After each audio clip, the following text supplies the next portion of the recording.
I never moved into Ridgewood Heights for the lawns or the fountain with the fake swans. I moved here for quiet, for a street where my 12-year-old daughter Amara could hear birds over sirens and where I could hear the soft, even hum of the medical gear that keeps her chest rising and falling without a fight. And on the morning everything went sideways. That hum was the only sound I cared about.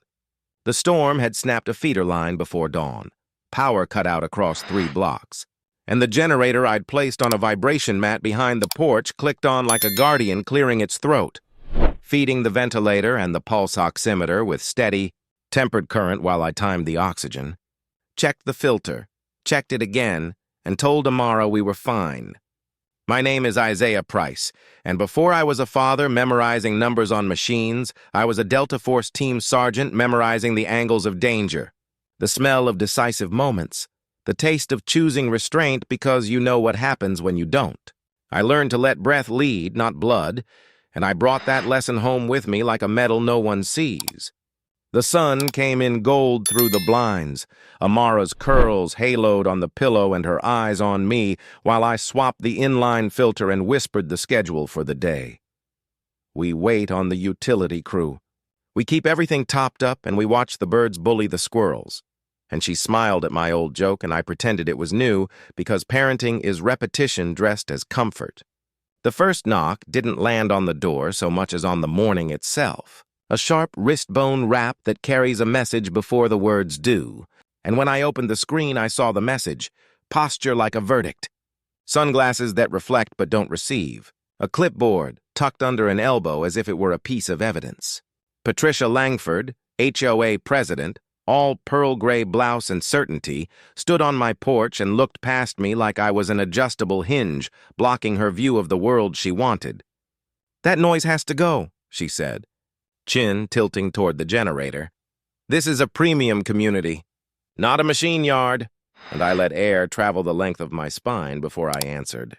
Because being a black father on a porch is its own kind of battlefield sometimes, and the only weapon that wins is measured calm. "Power's out, ma'am," I said evenly. "My daughter's ventilator can't wait for the grid. The generator stays until the lights do," and her mouth did a small curl that said she'd heard me and chosen not to, the way people do when the rule they love most is the one they invented 5 seconds ago. "Our bylaws are clear. No mechanical eyesores visible from the street," she replied. And there it was, the word visible, always about more than sight. And then another phrase followed that wore perfume over poison. "If you wanted exceptions, you should have chosen a different neighborhood." And somewhere under the sentence, I heard the old drum beat. "People like you." Amara watched from the window, small hand resting on the arm of her chair, eyes bright because she lives more life with her eyes than most of us do with our feet. "This isn't a request," I said, "not loud, not soft, just true. This machine keeps my child alive." And for a second, Patricia seemed to feel the shape of that word alive, flinched, then reset her jaw like a gavel finding wood. "I'll be filing a violation," she said, turned on a heel too sharp for grass, and walked off muttering that this won't stand, and I closed the door, exhaled, and smiled at Amara like I'd just ordered a pizza, because kids don't need your fights, they need your peace. "She's gone," I told her, tucking a strand of hair behind Amara's ear, "and we're still here," and the hum of the generator agreed. I stepped into the kitchen to grab a sealed filter. 30 seconds. No more, counting under my breath like I was still timing a breach. And in the 8th second, I heard something thinner than a scream and sharper than a word, the ventilator alarm slicing the quiet, and under it another sound that landed like a nail, a voice pitched to contempt saying, "You don't belong here." And I moved before my thoughts did, the way training lays tracks for you to run on. The filter slipping from my fingers, my body a corridor I sprinted down. When I hit the doorway, the sun flared off something black and stupid in a hand that had never held fear correctly, and there was Patricia, 2 steps into my yard, arm extended, a small handgun trembling in a grip that didn't deserve one. Its muzzle pointed at my child like punctuation at the end of an unforgivable sentence. Amara's eyes had gone wide with that bright, glassy fear that children shouldn't have to learn, the alarm firing its siren punctuation. And everything in me folded into a single line. Protect, de-escalate, end. I heard my own voice come from the length of a long hallway, steady and low. Patricia, put the gun down and back away from my daughter. And she kept the barrel level because entitlement lends aim to those who cannot shoot. And she said something about rules and people like you, and that machine child, and the rest of the sentence drowned in the tide that rises in a father when a muzzle finds his blood. I saw her trigger finger taut but not taking up slack, saw the wrist bone that could be rolled, saw the distance like a math problem with one answer. I moved once, quickly enough to look like a cut in the film and slow enough to remember to be gentle with bones I did not want to break. The disarm was shorter than the word disarm, wrist rotated away from line, thumb pressure. Heel of my hand guiding steel down and out while my other hand collected the frame. My knee finding the ground beside her and my voice telling her all movement was finished now. The gun slid across the porch, my palm open as I set it beyond anyone's reach. My weight light on her shoulder because control is not violence when it is used to end violence. "Don't move," I said, and did not raise my voice, and her eyes flashed bewilderment, turning into a small, hard seed of hate she'd water if allowed. Behind me, Amara's alarm still shrieked, my name catching in her throat, and I told her with a glance that the world was intact. Her thumb found the emergency button we'd practiced with, a soft chime marking the 911 connection. Patricia tried one twist, the kind a person learns from television, then froze both from my posture and from the sound that came next, the warble of sirens drawing down the street like a line under a sentence that has already been written. When the cruisers stopped, the officers came in with hands near their holsters and eyes on the geometry. They saw the weapon away, saw my knee placed like a parenthesis, saw Patricia's face writing the story on itself. "Sir, step back," the older one said, respectful and careful, and then his head tilted like a memory had walked into the room. "Price?" "Isaiah Price from Sentinel," and a younger partner tipped his chin as if a headline had become a person. I nodded once, said, "She pointed a firearm at my daughter, ventilator dependent. The alarm triggered. I removed the weapon, no shots fired, and the older officer holstered. The younger moved a handcuff with the bland efficiency that follows a line of charges, and Patricia found the breath to spit out a sentence about being threatened and about you people protecting your own, and the officer cut her off with the calm of a man writing citations in a language called law. "Ma'am, you're under arrest for trespass, assault with a deadly weapon, and endangering a disabled minor." And her shock performed itself in widening circles. Minutes later, a black sedan rolled up too fast and braked like judgment. A man in a suit that knew courtrooms stepped out, Judge Edward Langford, and his face traveled through disbelief to recognition to the kind of shame that borrows your bones. He took in the bagged weapon, the cuffs on his wife's wrists, my daughter's small hand on the wheelchair frame while a paramedic checked her numbers, and he said, "Patricia, tell me this isn't what it looks like." And she did what people do when they've never met accountability. She lied in present tense about danger she invented, and the officers didn't argue because the evidence had been cataloged.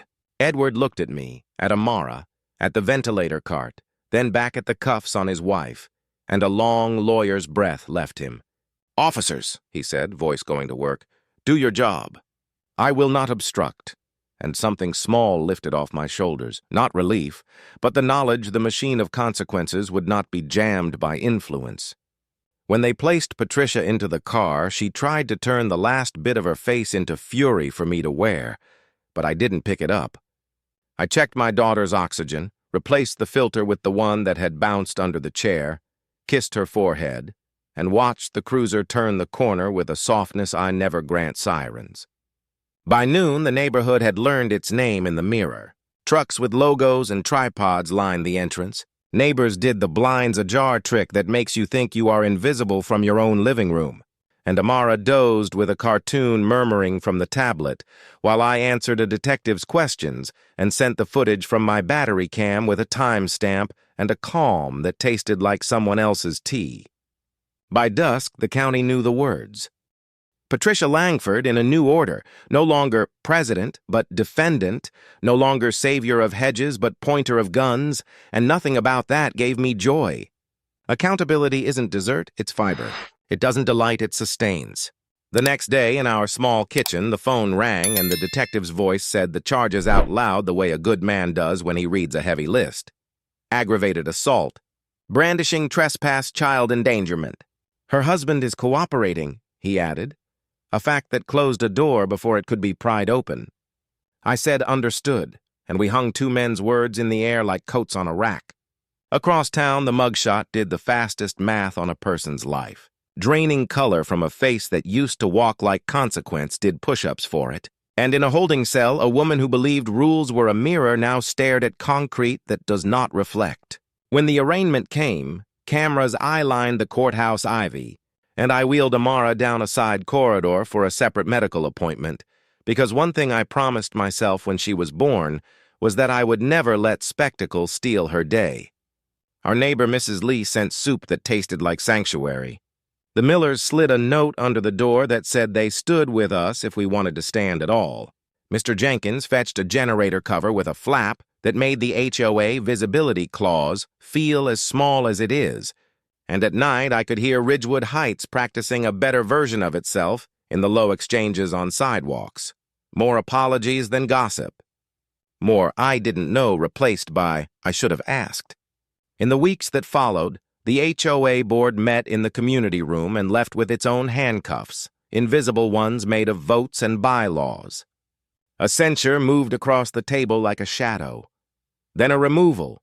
Then a temporary presidency for a woman named Herrera who spoke without the click of contempt.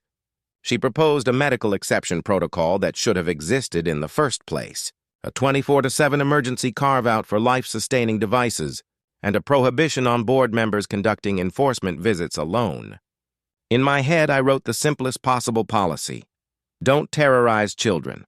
In the courtroom, the story was fewer adjectives and many exhibits.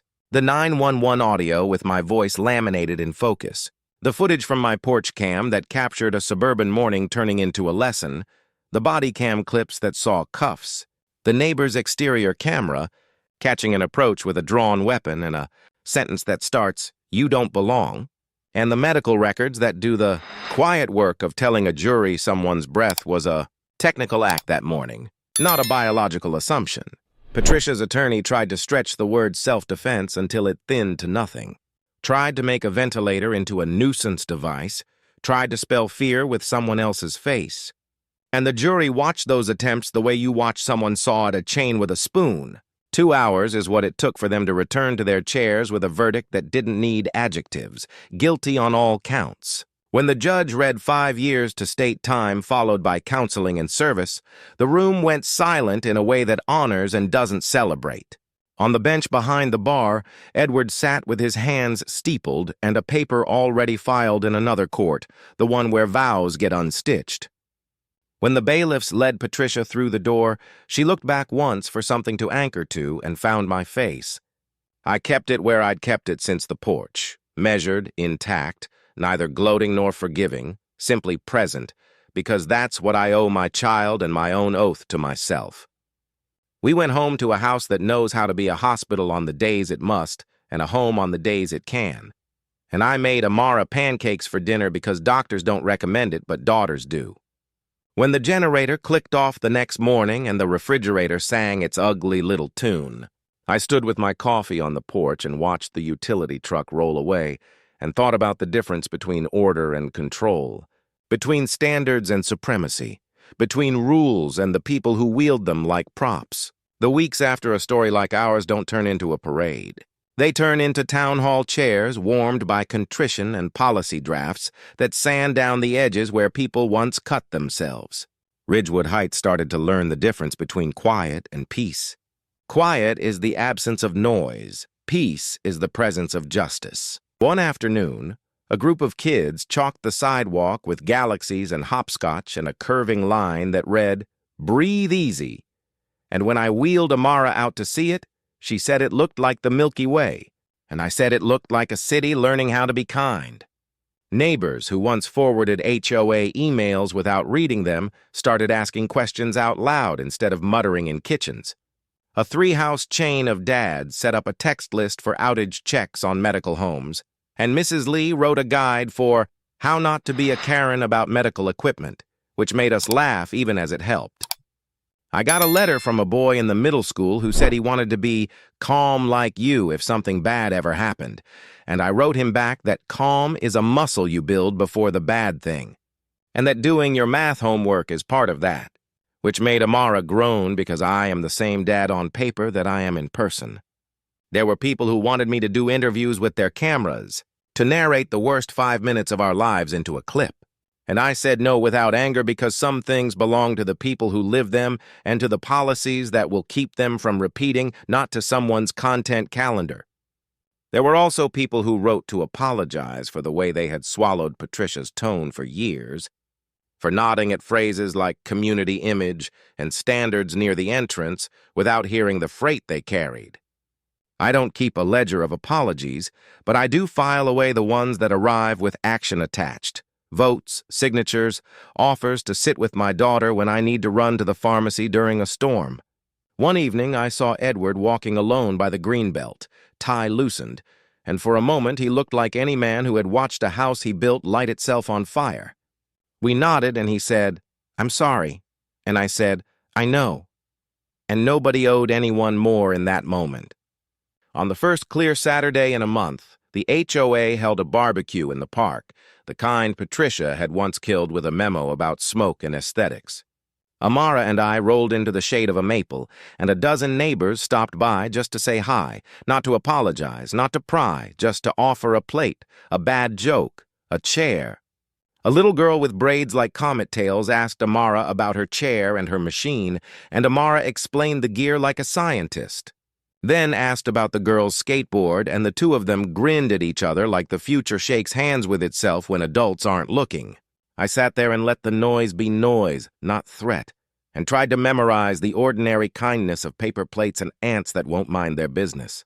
As the sun dropped behind the roofs and the maple threw a net of shade across our shoes, I thought about how that morning on the porch will never unhappen, about how my hands will always know the weight of a pistol taken from the wrong grasp, about how my daughter will always know that adults can be both danger and defense, and about how what we do next is what matters. There's a brass plaque on the community room wall now. Herrera insisted, "Emergency medical exception protocol adopted January 12th, and underneath in smaller letters, "Because lives come first," and I told her it didn't need my name anywhere near it. Because a good protocol doesn't require a statue, it requires compliance. Late that night, in the quiet that is not silence but the soft choir of working machines and a child's easy breath, I stood at the doorway to Amara's room and watched her sleep. The ventilator's rhythm a metronome measuring out our gratitude, and I realized I didn't hate Patricia. I didn't forgive her either. I put her in the box called Consequence and left the lid shut. When the house creaked and settled around us the way houses do when they are relieved to still be standing, I stepped onto the porch with a blanket around my shoulders and a sky full of stubborn stars above me, and I said out loud, "What I hope sticks to this street like dew." Peace isn't a rule. It's a practice. You don't get it by pointing at people and reciting bylaws. You get it by seeing the machine on a porch and saying, "How can we help?" And by recognizing that the only standard worth defending is the one that keeps the smallest lungs filled with air. And if you ever find yourself with a choice between a clipboard and compassion, choose compassion. Clipboards don't bury your daughter's head in your chest and whisper, "I was scared, Dad." And compassion does, for both of you.